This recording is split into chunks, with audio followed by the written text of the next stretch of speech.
And that's called magic. But we have more, and who better than the daughter to spell the magic? Could we have Arushi Marwaha on the stage, please? I'm here to share with all of you one of my favorite poems from this book. And the reason why I chose this particular poem is because, in my opinion, it symbolizes some of the things that I've learned from Mom.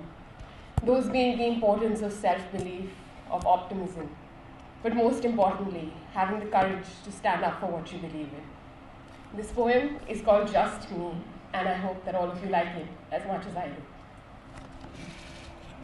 Just me. I am suspicious of the powerful, distrustful of the moral, contemptuous of the wealthy, but that's just me. I like to sift and pick my enemies, my battles. I'm generous enough not to care how they pick me. I tell my children each day is a new page, and I would be a traitor to a literature of a love if I didn't practice the same. So I swallow the grime of years and set out afresh each day, painted face like a red Indian warrior, with a poetic name, Chief Rising Sun or similar.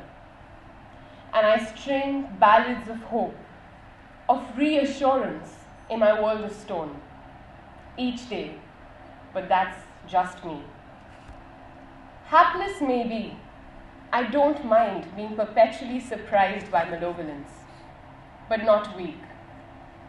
I know why the gales rage so strong about my bit of land. The anger of the entitled is a tribute to just me. To my being, to my tribe, so quiet we have been for what seems a million years, and yet they know. They know as I do the danger. Because I was born before my time. I lived with such disappointment, but not so early still. Because there are a million or more out there already, just like me.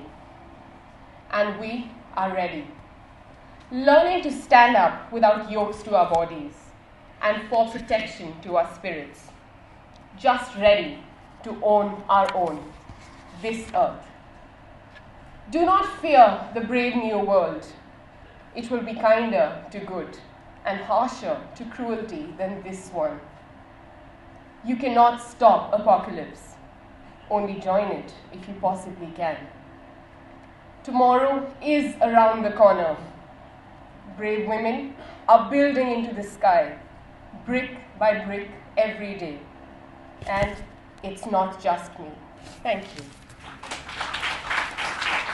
Nothing and absolutely nothing is stronger than the strength that a daughter gets from her mother. Thank you, Arushi, for reinforcing that for us today.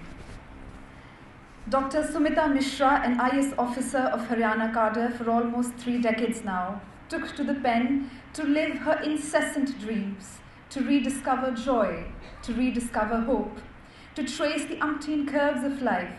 A Lucknowi at heart, she's a dreamer who does. From economics to leadership, to travel, to photography, to poetry, hers has been a life truly alive. Ladies and gentlemen, I now call upon the poet herself, Dr. Sumita Misra. Haryana Professor Kaptan Singh Solanki, Dr. Amit Agarwal, Secretary to the Governor, my mother, Professor P.K. Misra, Shri Prabhat Kumar ji, my very supportive and kind publisher,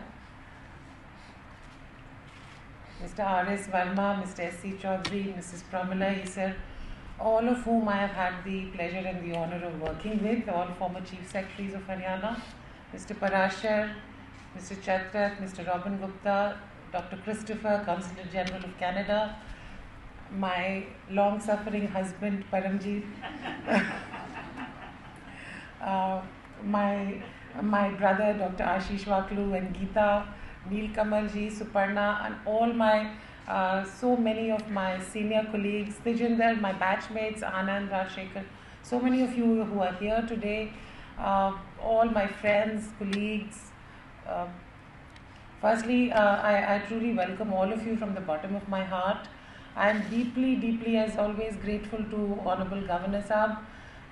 He has always extended so much affection to me that that itself is a huge source of encouragement.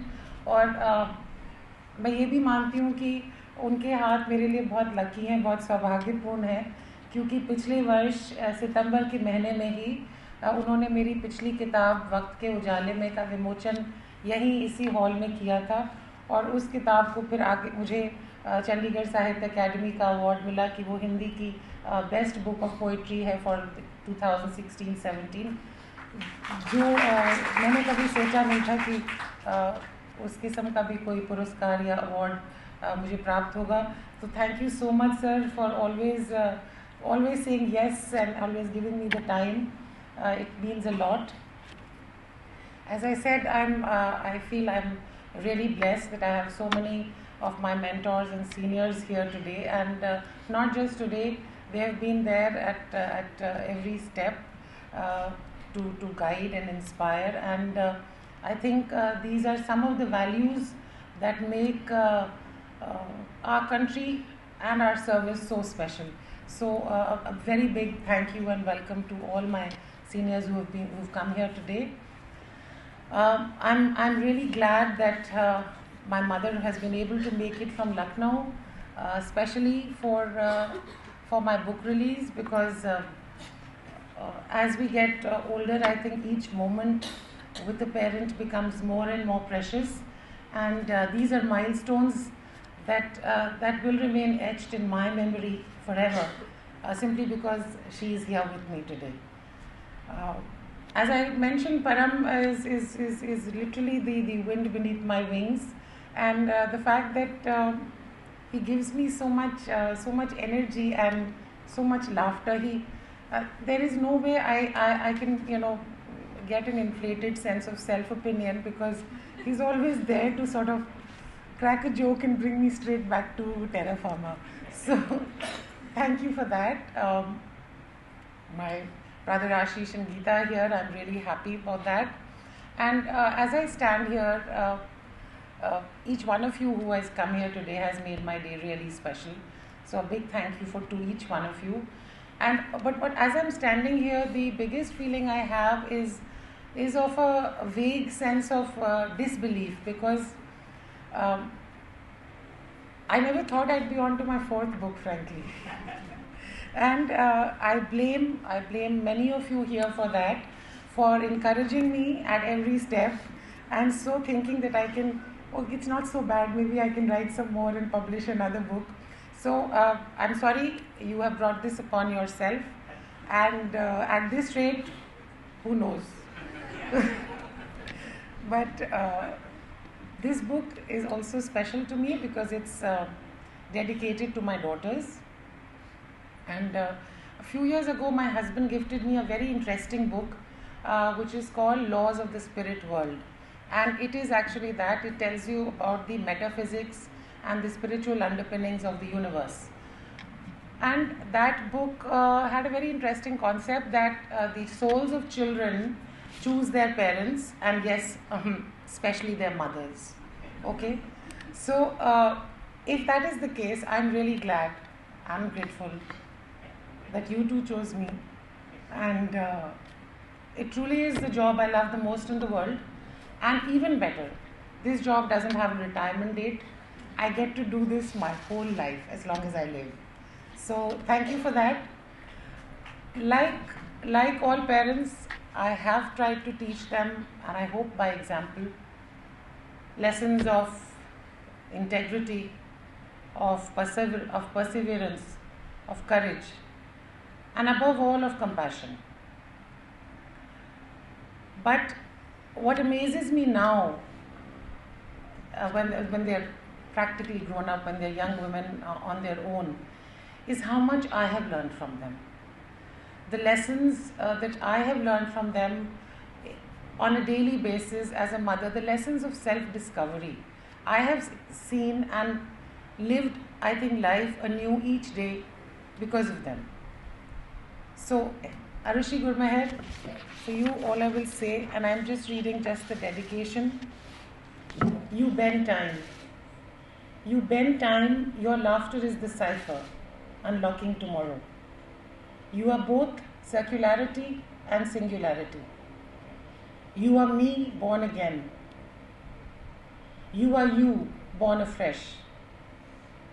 May you command universes again as destined at the start.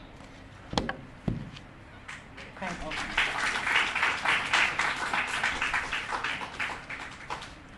And the only hope I have, not only for my daughters, but for every girl, for every daughter, is that life and we as a society, we as individuals, give them the opportunity, the space to fully live their aspirations, to fully realize their dreams, to write their stories of self-actualization, and to reach their fullest potential. And that, I think, is something that we as a country, as a society, have not yet managed or succeeded in doing. So from this book, I think that is my most fervent hope for every daughter and every girl in our country, or in the world for that matter. With that, I think that's all I have to say. So I once again thank Honorable Governor Amit for all the support every time. Neel Kamal ji for the very kind words. I don't know if I deserve them. Suparna for the beautiful reading. Arushi, I loved your reading. Prabhat ji, as Neel Kamal ji pointed out, nobody is ready to touch poetry. No publisher at least. So a huge thanks to him and to Harish Jain ji of Unistar, who published my first 2 books and who is also here today. Thank you, Harish ji. And I do hope that as the writer of this book, I am bound to say that I do hope you will buy it. And on behalf of the publisher, he has, I think, arranged for some suitably attractive discount. So really, today is your best bet. I would love your feedback, your comments, your criticism, and I don't know about encouragement, because I did point out that then you might be in for more of these functions here. But anyway, I'm so deeply grateful to Honorable Governor again, and to all of you, to each one of you, for being here, for making my day. It's the biggest feel good in life. Thank you so much. Thank you, everyone. The even happier daughter, but now it's time for the woman who's most radiant in the hall. Her eyes say it all. I'm talking about the mother, Professor Mrs. P.K. Misra, to speak a few words on the dais, please. Shri Solanki ji, Governor of Haryana, the dignitaries in the dais, and in the audience, my family, and some of them are probably my friends, old friends also here, because of my coming to Haryana, to Chandigarh often. And ladies and gentlemen, today is really a very, very special day, and I'm really honored, especially seeing each day the skill of writing by my daughter, because we all, especially the doctors, they have been very poor writers in terms of poetries and other things. As a daughter, what I found, that even as a teenage girl, she used to scribble here and there some of the poetries, and actually she was always just thinking and writing in English only, so I found everything was in English. So, but she never tried to put them together. There have been so many writings of Sumita, much earlier, but now she's really turning out to be almost like a professional writer. I would say maybe it is sometimes the circumstance also. When you are working under stress, you have to have something like de-stressing. And if you can really show your talent, and probably it is the poetry for Sumita, whether in Hindi or Hindi, Urdu or in English, maybe a de-stressing factor, especially as for musicians or music lovers. The music, hearing music or just singing is something which gives you pleasure as well as the de-stressing factor. She has dedicated this book to her daughters, I would say this is just a very small expression of her dedication. What I found even much earlier as a young mother, she used, sometimes jokingly she would say, "Mommy, I have to do the second shift." You know what the second shift means? That this first shift, the major shift she has done in the office. Now the second shift starts at home with her children. Of course, the job is 24 hours for the children or for the office both, but she would say that she is now going to start the second shift and looking after the children. Well, most of the maids, they are gone in the evening, they won't stay in the evening to look after the children. But she did it very well. She would hardly spend time seeing TVs or things, and she was an avid reader herself. So really made her daughters to listen to the stories or poems when they were young, and gradually they picked up the habit of reading. And I find them still, they are really book lovers. And many times when my younger granddaughter comes to her nanny's place, she would be just sitting in a corner reading a book. What is good, man? What is this? You have to be interactive, more interactive. But nanny, let me finish this. So she would be engrossed in her books and books. She is, of course, also, you may say that probably she is not so much, but I know she is really dedicated to her work. And Rubaise doesn't mean that she is not dedicated to work. Don't take it that way. But both of them really try to come to the expectations of their parents, and I'm sure they will be doing very well under what guidance, what things the mother and the father they have infused in them. They will be really living up to that. And in her Sumita's poems, I find they are from the core of the heart, and that is why they really touch your heart. It is just a simple feeling, but the way of expressing. Because the poets, they can express anything. One of my friends used to say, "Jana jai Ravi, maha jai Kavi." So it's like that. So maybe that they are not only for women or for daughters or for girls, but many of the poems they are also on the contemporary subjects, the social subjects. And I really wish Sumita, best of luck. I'm sure she will be having more wide angles of her expressions, touching the various aspects of life, the society, and all those contemporary things, or all those things which will put things to come up in a better way for ourselves, the women, the whole society, and the country. Best of luck, Sumita, and wish you much more for the future. And also your daughters, which will be now inspiring you all the time. So you had your turn of inspiring them, but they will be now, this now their turn to inspire you. And of course, the husband, as you have said, that your inflation sometimes they will just go a little down and you come to the level. So, but Varanjit, you have been really supportive, very, very supportive. And many times I say, when people say that behind a husband there is behind men there are women, but I would say for working women, behind any successful working woman, it is the husband, and not only husband, the whole family is very important. Your children, your in-laws who have to give you support so that you can work freely without tension. Okay, once again, good luck and thank you very much.